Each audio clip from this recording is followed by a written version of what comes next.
Hello po sa inyong lahat mga ka-crypto. Ako po si Pinoy Crypto Trader at sa video na ito ay atin pong pag-uusapan ang aking technical analysis dito po kay Fluky Ino ngayon pong August 9 taong 2024. Pero quick update lamang po tayo rito kaya diretso na po tayo sa pagte-technical analysis sa kanyang daily chart time frame na ito.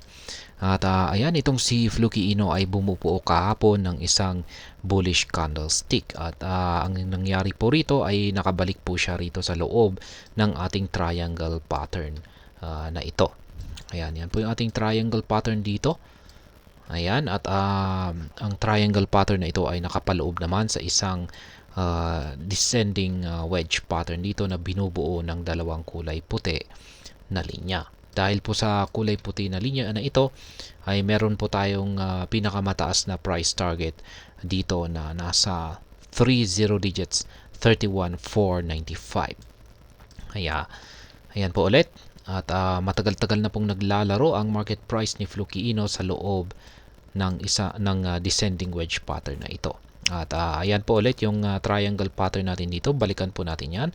At nitong nakalipas po kasi na mga August 4 ay nakaranas siya ng breakout sa lower portion nito. At kahapon ay nagawa pong bumalik ang market price ni Fluky Ino sa loob nito. Pero sa tingin ko ay isa lamang po itong false breakout at isa itong rejection.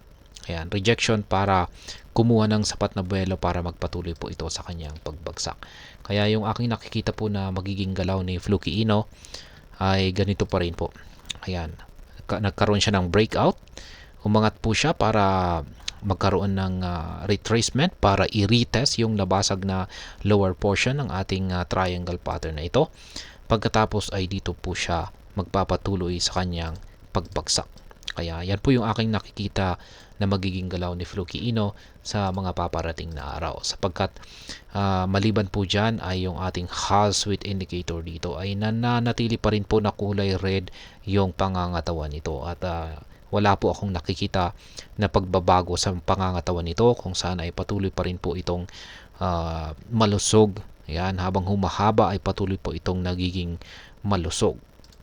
Samantala, yung ating QQE mode indicator naman po rito sa ibaba ay ayan, kulay red na rin po, sang-ayon po na bearish ang market or ang kalagayan nitong si Fluky Ino. Yun nga lang at mapapansin po natin na lumiliit yung kanyang sukat. Ibig pong sabihin ay nanghihina na yung kanyang yung selling pressure dito, pero sa tingin ko ay dulot lamang po yan ng kanyang nararanasang bahagyang retracement or pag-retest sa kanyang binasag na lower portion ng triangle pattern. Pero pagkatapos po niyang makaranas ng retest ay sa tingin ko ay muling lalaki ang sukat nito.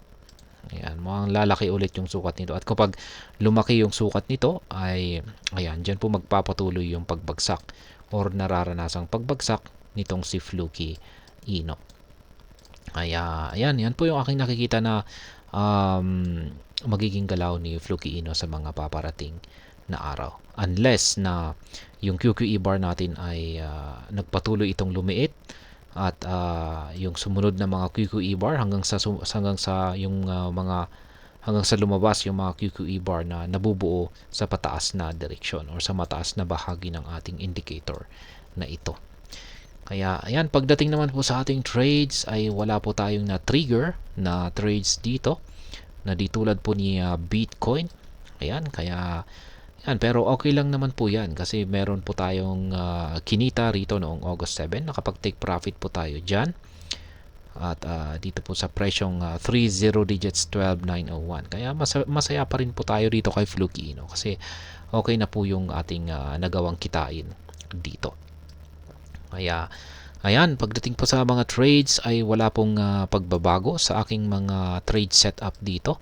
At yan pa rin po yung nananatili na aking mga live spot trading positions dito po kay Fluky Ino. Meron po akong 6 na mga sell pending orders or take profit dito na nakaset sa mga resistance lines natin dito. Yan, yung mga price levels ng mga resistance line natin dito. At meron naman po akong 3 na mga buy pending order dito sa ibaba na nakaset naman po sa mga price levels ng mga support line natin dito. Kaya kung nais po ninyong gayahin yung aking paraan, simpleng paraan sa pagtitrade dito kay Fluky Ino, ay malaya po kayong gawin yan.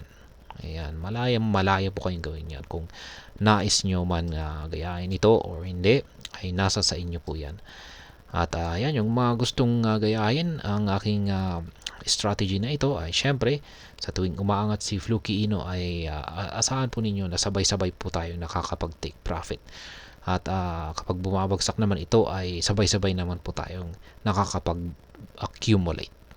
Kaya ayan, yun po ang aking update sa araw na ito dito po kay Fluky Ino.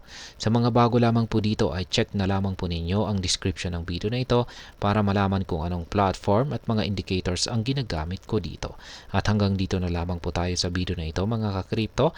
Marami pong salamat sa panonood. Ingat po tayo lagi at God bless po sa ating lahat.